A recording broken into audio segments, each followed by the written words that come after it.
Okay, welcome back to another Shadows and Ink podcast episode. And today our guest is Chad Lutzke. I hope I pronounced that right. That's right. Yep. Okay, great. So, why don't you begin by telling everybody about yourself and what you write? Um, I write my name is Chad Lutzke, and I write dark fiction. Some of it's horror, some of it's horror adjacent, like dark coming of age. I usually don't write supernatural stuff. I do like human horror.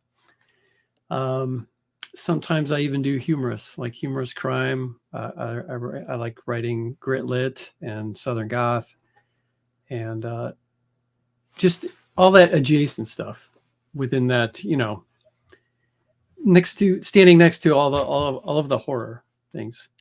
Yeah, well, I think horror reaches out and its little tentacles into a lot of things. So, Sure. um, so how long have you been writing, and how many books have you published to date? I have been writing for I wrote some short stories. I think it was in the early to mid 90s, and then I stopped. I had just started. I wrote like four short stories, and then I quit. I think I was like 24 at the time, and then I quit until I was like 44. And so because I started a family and work and all that stuff. So really, I guess I started writing and taking it seriously when I was 44. So that was 9 years ago, 9.5 years ago, and I have probably, I think as of this February, I think I'll have 22 books out. Impressive. Keeps me busy. Yeah. Um, tell us a little bit about your latest book. You've got one out or coming out soon. The Bedmakers. Yeah, the Bedmakers is a it's a crime thriller about two elderly homeless men who live in Chicago, and they hear about some potential work out west, so they hop a train and head out west. And while on the train car, they run into some a pretty hairy situation, and they get past that, thinking they've left it behind, and they find this kind of Mayberry-ish small town, where they are able to find work as old school grave diggers. This takes place in '79. I forgot to mention that.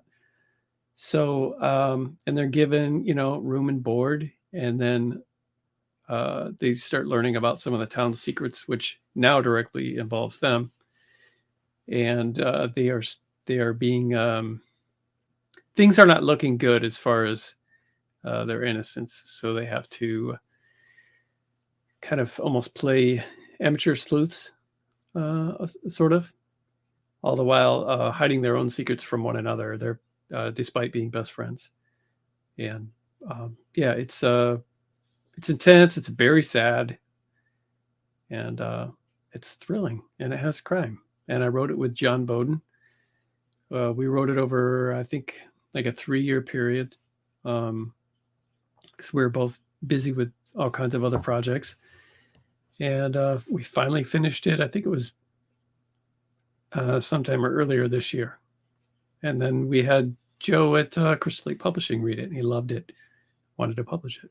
And it comes out on my birthday, February 13th of 2024. Okay, so how'd the book come about? What was the inspiration for it?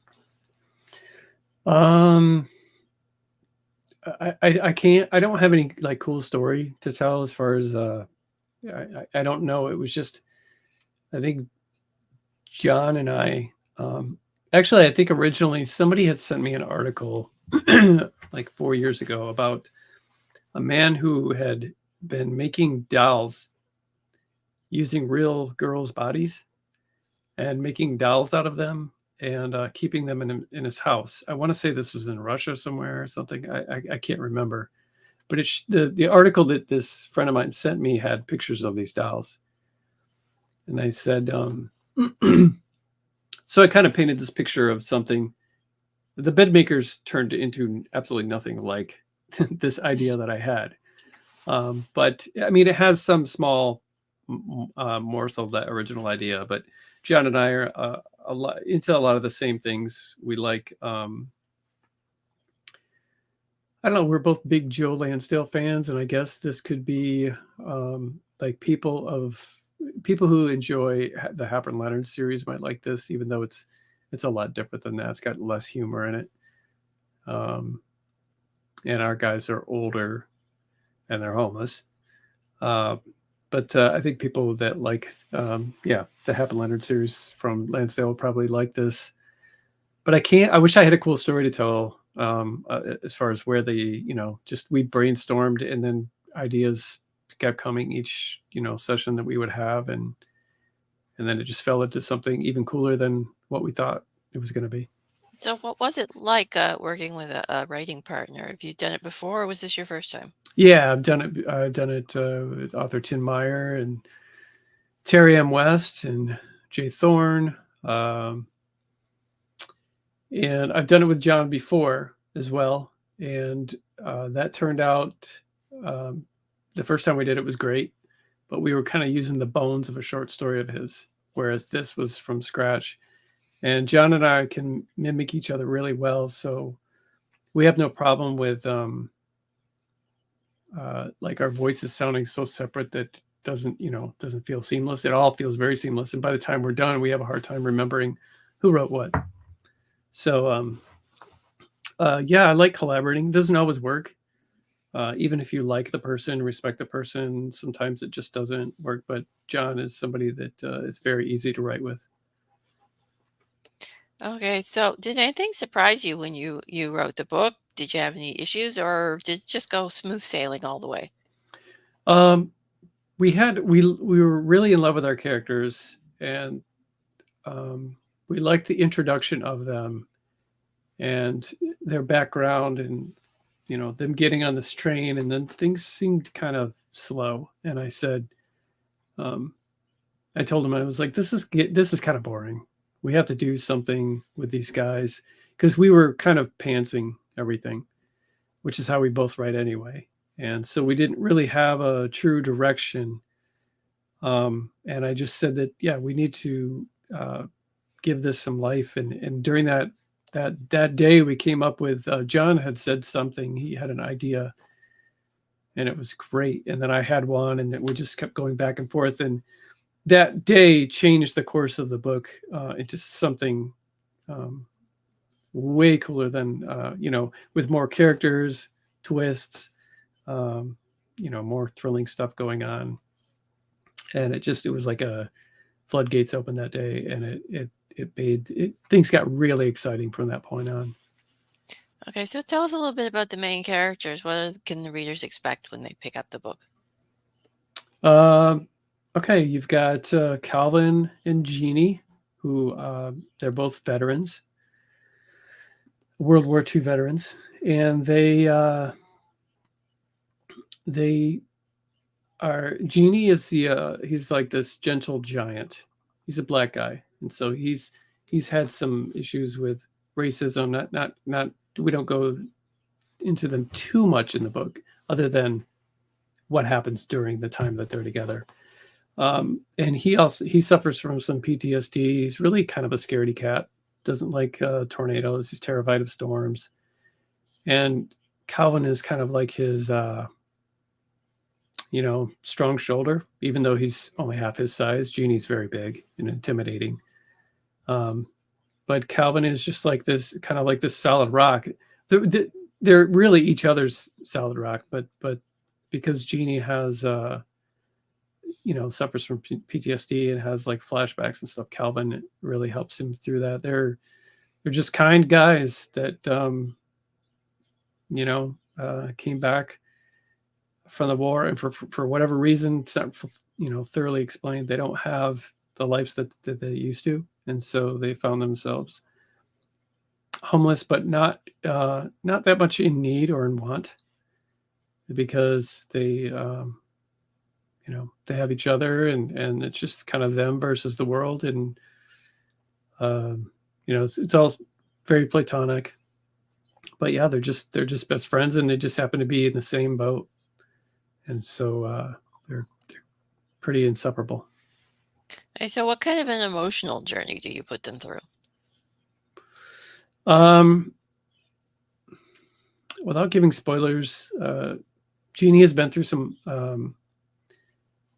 He and just other than the war stuff that we've talked about, um, he's got a girl that he's used to date, an older woman who's also homeless, and he's leaving her behind, and that's that kind of takes its toll on him through their journey to head out west, and they are just trying to.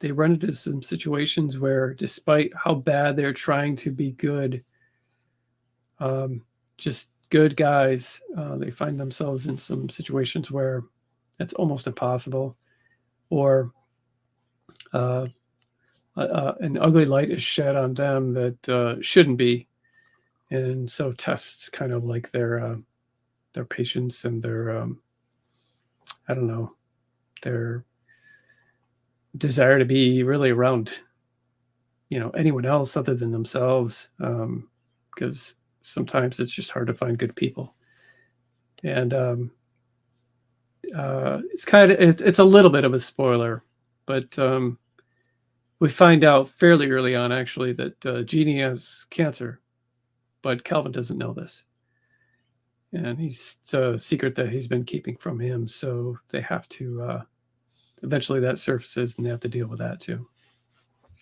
Okay, so without spoilers, what's your favorite scene in the book?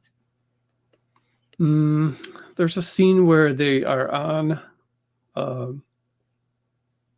on I think they switch cars on the train car, empty train car, and a storm is coming. And because they are in the Midwest, they're like, I don't know, they think they're in Kansas or something, or Oklahoma, and this storm is fierce and it's terrifying Jeannie.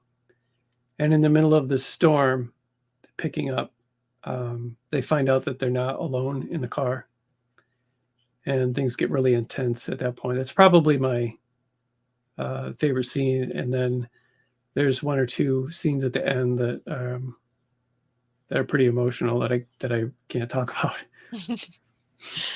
Yeah, because we don't want to spoil the ending, definitely. No. So, how do you go about creating your characters? Do you start with a name, an idea, or did they start talking to you right off the bat? I guess talking to us, I don't think that we had anything planned out. We just knew that there would be two guys.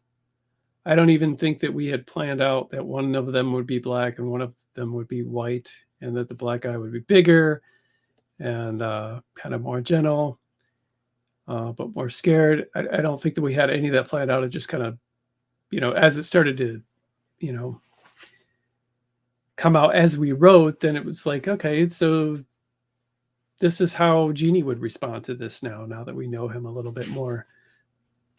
This is nothing that we planned. We didn't base the characters on anyone. I think about halfway through the book, we both kind of pulled some actors out that we pictured. I think Paul Newman was the one for um, Calvin, and I think Sidney Poitier was the one for um, was one of ours for Genie, and then also I picture Genie as, I don't know the actor's name. He played the father in Good Times. Um, I don't know if you have to be my age to even know what you're talking about. Yeah, I know who you mean. John. His first name was John. I can't quite remember the last name, but Yeah, yeah, yeah, I I think he know. may have been. I think he may have been in Roots as well. Possibly. Um, but yeah, him. That's kind of how I pictured him too. But again, we didn't base. It's just that as we were writing them, they started to become more alive. That's kind of how we started to picture them a little bit. Mm. Okay, so do all your characters usually come to you talking to you straight off the bat, or do you some of them are a little more reluctant? Um, I don't know if reluctant is the way. Well, maybe it is. It is a good term. It depends on the book, I guess. Sometimes um, I realize that I'm like, hey man, if you don't start changing some things up, these two characters that you're dealing with in the scene, they're going to feel like the same character.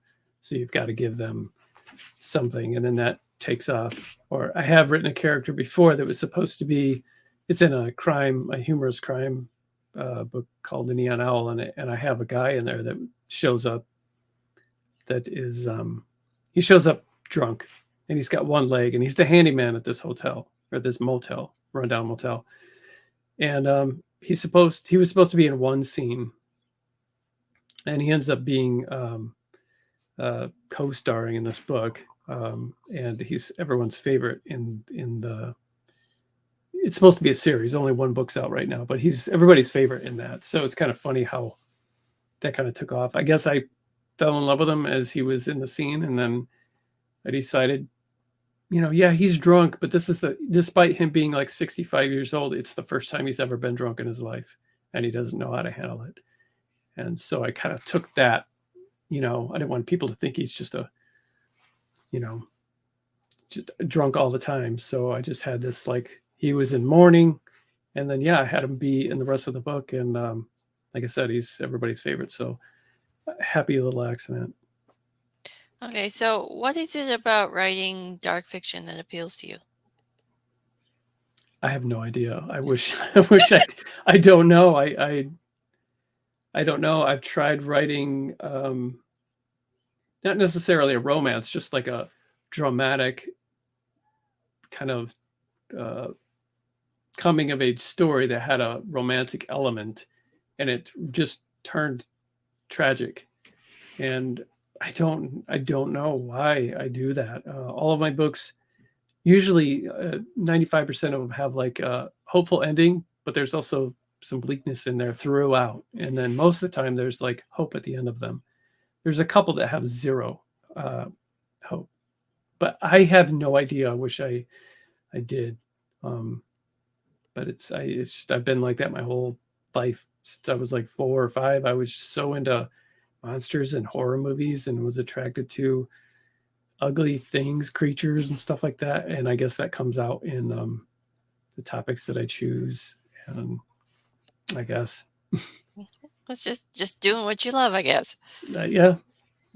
Okay, so what's the hardest part of writing for you? Do you get stuck in the middle or struggle with dialogue or action scenes or something else? Sometimes I can get stuck in the middle.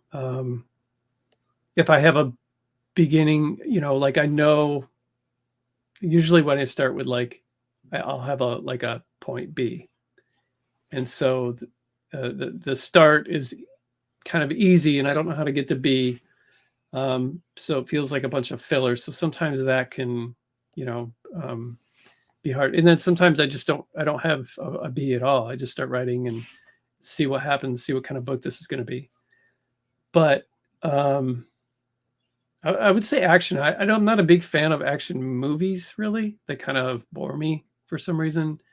Car chases and explosions just don't really cut it for me. I'd rather watch a dialogue driven movie, with I don't know why. I like people watching, and I like to watch interactions and dialogue, and so I have a lot of fun writing that. But like fight scenes too, that is something I struggle with. It probably because I get so bored when reading them. This guy throws a punch, he sticks his legs out, dodges it, and it's just feels so mechanical. I'm not a fan of writing them or reading them. Okay, so what do you enjoy most about writing?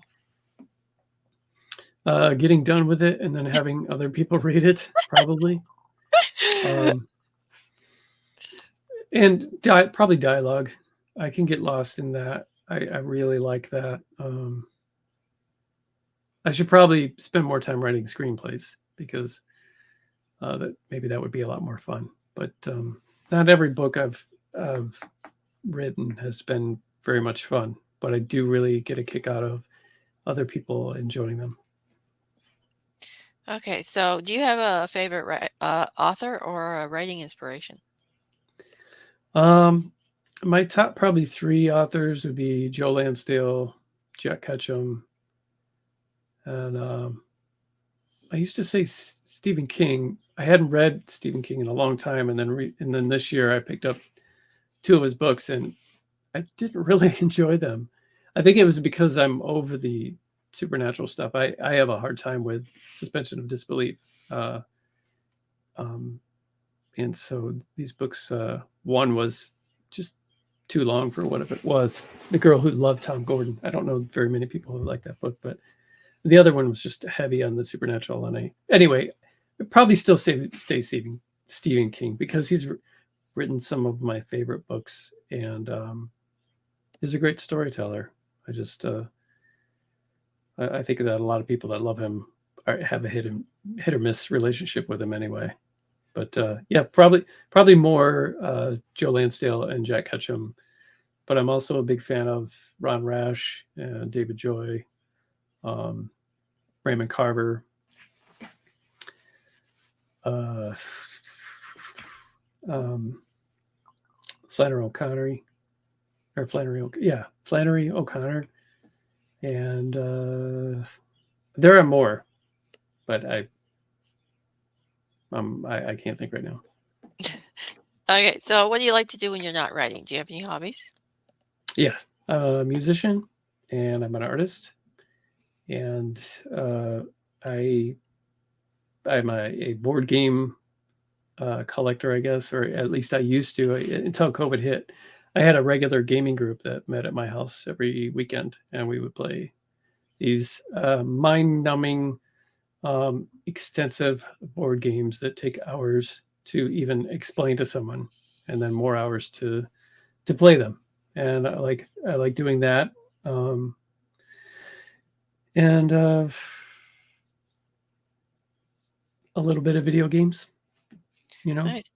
So what kind of art do you do? Do you do digital or you traditional mediums? lately digital, but most of the art I've done is acrylic and watercolor, except for I've been doing digital for the last, I don't know, 3 or 4 years, and I like it more. It's less stressful for me Mm. because I'm a perfectionist, and so with the ability to work with layers and things like that, just and erase mistakes or just try different things is yeah, it's less stressful.